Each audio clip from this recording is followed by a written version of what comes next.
آپ کو روکنا ہے یا بدعت سے اپنے آپ کو روکنا ہے۔ بدعت کیا ہے؟ بدعت دین میں ایک ایسا نیا عمل ہے یا دین میں کوئی ایسا کام آپ کریں جس کو آپ ثواب کی نیت سے کریں، جس کی اصل یا بنیاد، جس کی کوئی ریالٹی اسلام میں نہ ہو، جس کی اصل یا بنیاد اسلام میں نہ ہو، اور اس عمل کو آپ ثواب کی نیت سے کریں، یہ کیا ہے؟ یہ بدعت ہے۔ تو بدعت سے اپنے آپ کو روکے۔ بدعت دین میں نیا کام ہے، دنیا میں نہیں۔ بہت سارے لوگ بولتے ہیں اگر فلاں چیز بدعت ہے تو پھر نبی اکرم صلی اللہ علیہ وسلم زمانے میں گھڑی کہاں تھی تو آپ گھڑی پہنے بدعت، چشمہ پہنے بدعت۔ دین میں نیا کام، دنیا میں تو آپ کو اجازت ہے کتنا فکر کرتے فکر کرو زمین و آسمان کی پیدائش میں، ہر چیز میں، لیکن دین میں فکر نہیں کرنا ہے، جو بتایا بس عمل کرنا ہے۔ تو بہرحال بدعت سے اپنے آپ کو بچانا ہے اور اپنے گھر والوں کو بچانا ہے۔ اب ہمارے سماج میں ایک عام زبان میں کہوں تو اتنے قسم کی بدعتیں ہیں، عبادت سے پہلے، عبادت کے بیچ میں، عبادت کے بعد، دنوں کے اعتبار سے، رات کے اعتبار سے، مہینوں کے اعتبار سے، گھڑیوں کے اعتبار سے لا تعداد بدعتیں ہیں، لا تعداد۔ تو ہمیں پہلے تو علم حاصل کرنا چاہیے کہ علم بنیاد ہے تمام چیزوں کی، کہ بدعت کیا ہے۔ جیسے توحید کیا ہے آپ جان رہے ہیں، شرک کیا ہے آپ جان رہے ہیں اور اس سے بچ رہے ہیں، تو بدعت کیا ہے اسے سیکھنا ہے، سمجھنا ہے کہ یہ چیزیں بدعت ہے اور ان بدعتوں کو گھر سے نکالنا ہے۔ میں جانتا ہوں یہ بہت ٹف کام ہے، بہت مشکل ہے، اس لیے کہ ہماری زندگیاں صدیوں سے ان بدعتوں پہ گزرتی چلی آئی، صدیوں سے، جنریشن سے ہم چلتے ہیں ان بدعت کے اوپر، اللہ رحم کرے۔ بہرحال لیکن یہ حقیقت ہے، ہم کو سمجھنا اور اپنے آپ کی اصلاح کرنا ہے۔ تو سیکنڈ کام کیا کرنا ہے؟ ہمیں اپنی اصلاح کرنا ہے اور اپنے آپ کو بدعتوں سے روکنا ہے، اس لیے کہ بدعتی کی توبہ اللہ رب العزت قبول نہیں کرتا ہے جب تک کہ وہ بدعت کو ترک نہ کر دے، چھوڑ نہ دے۔ تو بدعت سے اپنے آپ کو بچانا دوسرا پوائنٹ۔ تیسرا اہم پوائنٹ، اس بات کو بہت غور سے سنیں، بہت اہم پوائنٹ ہے، چونکہ گھر کی بنیاد ہے، یہ بیس ہے۔ گھر کیسے بنتے ہیں؟ دیکھیے آپ کے دادا کے ساتھ، مطلب ایک آدمی اپنے والد کے ساتھ رہتا ہے، 4-5 بھائی ہوتے ہیں، ایک زمانہ ہوتا ہے، پھر وہ الگ الگ ہو جاتے ہیں۔ کب ہوتے ہیں؟ جب ان کے نکاح ہو جاتے ہیں، پھر الگ الگ گھر بنتے ہیں، پھر وہ اس کے بچے بڑے ہوتے ہیں الگ۔ تو یہ وہ پوائنٹ ہے بہت اہم جہاں گھر بنتا ہے۔ وہ کیا پوائنٹ ہے تیسرا میرا؟ اپنے لیے نیک بیوی یا اپنے بچے کے لیے نیک بہو اور داماد کا انتخاب کرے۔ یہ تیسرا پوائنٹ بڑا اہم ہے، اس لیے کہ یہاں اگر گڑبڑ ہوئی تو پھر آگے کے فیز آسان نہیں ہوں گے۔ گھر کی شروعات ہو رہی ہے، شروعات میں ہی اگر کام صحیح ہو، فاؤنڈیشن ہی اگر بیس اچھا ہو تو باقی کام انشاءاللہ اچھا ہوں گا، ہے نا؟ تو لہٰذا یہ بات کو ذہن نشین کرنا ہے کہ اپنے لیے نیک بیوی یا اپنے بیٹی کے لیے نیک داماد یا اپنے بیٹے کے لیے نیک بہو کا انتخاب کرنا ہے۔ ٹھیک ہے، میں نے نیک شوہر کا انتخاب اس لیے نہیں کہا کہ ظاہر سی بات ہے عورت کے لیے ولی کا ہونا ضروری ہے، ٹھیک ہے؟ تو بہرحال اپنے لیے نیک بیوی، ایک مرد اپنی شادی کرنا چاہتا ہے تو، یا آپ اپنے بچے کی شادی کرنا ہے تو نیک بہو یا نیک داماد کا سلیکشن کرے۔ یہ بہت اہم چیز ہے، اس بات کو ہم بڑا معمولی سمجھتے ہیں۔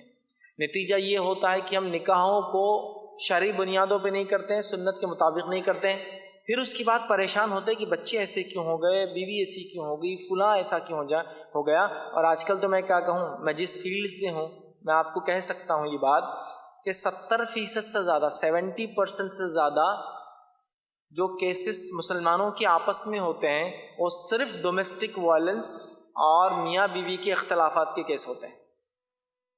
ایسے بہت سارے لوگ یہاں بھی ابھی مجمع میں ہوں گے جو صرف وہاں 498 لگا ہوا بول کے واپس انڈیا نہیں جا رہے، بیوی نے وہاں 498 ڈال دی ڈومیسٹک وائلنس، تو بیچارے یہاں رکے ہوئے، بھائی جب وہ ذرا کیس تھوڑا ٹھنڈا ہو جائیں گے تب میں جاؤں گا۔ حالت یہ مطلب یہ ہے کہ صحیح بنیادوں پہ نکاح نہیں کرتے ہیں، نتیجہ یہ ہوتا ہے کہ وہ خیر و برکت جو نکاح لانا چاہے وہ نظر نہیں آتے، ملتے نہیں۔ تو یہ بات کو میری آپ غور سے سنیں، یہ پوائنٹ بڑا اہم ہے۔ نیک بیوی، نیک بہو اور نیک داماد کا انتخاب، یہ سلیکشن پروسیس بہت امپورٹنٹ ہے۔ اب یہ پروسیس کیا ہے؟ یہ پروسیس بہت آسان ہے۔ آپ نکاح کے لیے دینداری کو ترجیح دیں، ریلیجسنس کو پریفرنس دیا جائے۔ نبی اکرم صلی اللہ علیہ وسلم فرماتے ہیں حدیث میں کہ لوگ نکاح 4 چیزوں کی وجہ سے کرتے ہیں۔ پہلا، اس کے مال کی وجہ سے عورت کی، دوسرا اس کی جمال، اس کی خوبصورتی کی وجہ سے، تیسرا ولی حسب یا اس کے ننیال تدیال خاندان کی وجہ سے، چوتھا فرمایا ولی دین یہاں اس کی دینداری کی وجہ سے۔ اے مسلمان نوجوانوں، تمہارے ہاتھ مٹی لگو، تم دینداری کو لازم جانو۔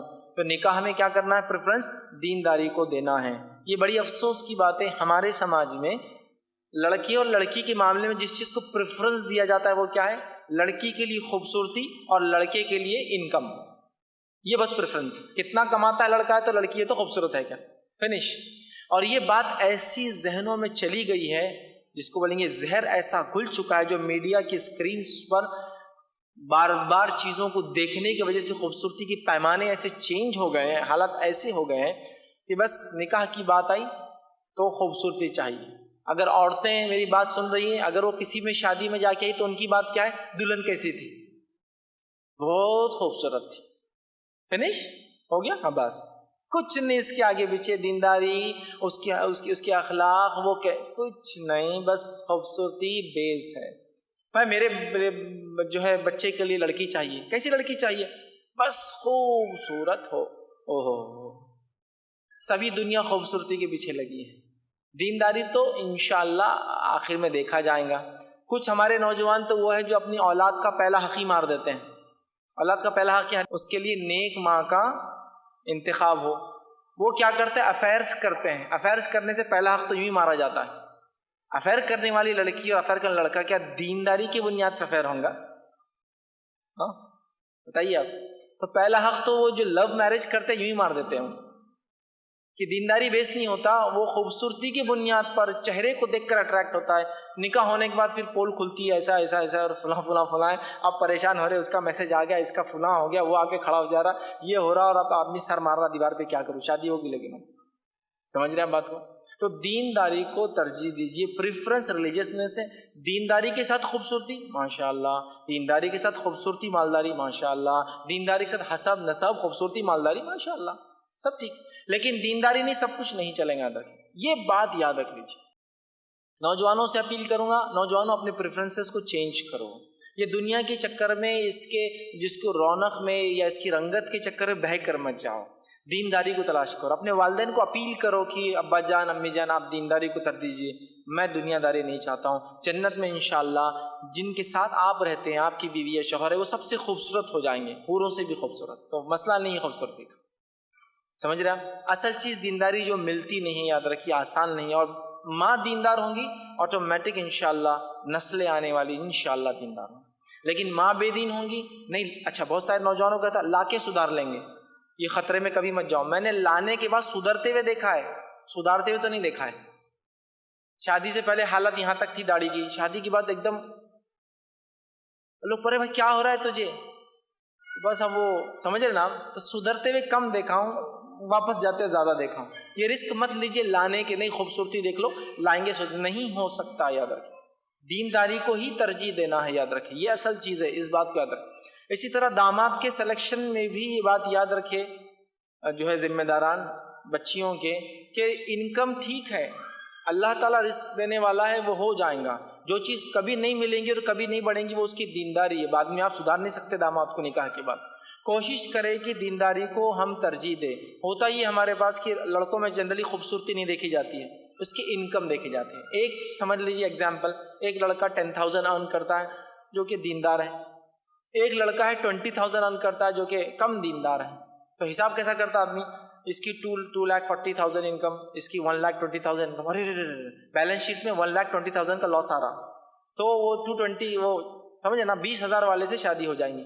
لیکن 20,000 والا اتنا دیندار نہیں ہے، جمعہ والا ہے، ٹھیک ہے، نہیں چلتا، بچی سدھار لیں گی، لانے کے بعد اس کو بنا دیں گی نمازی پرہیزگار دیندار، سمجھ رہے ہیں بات کو؟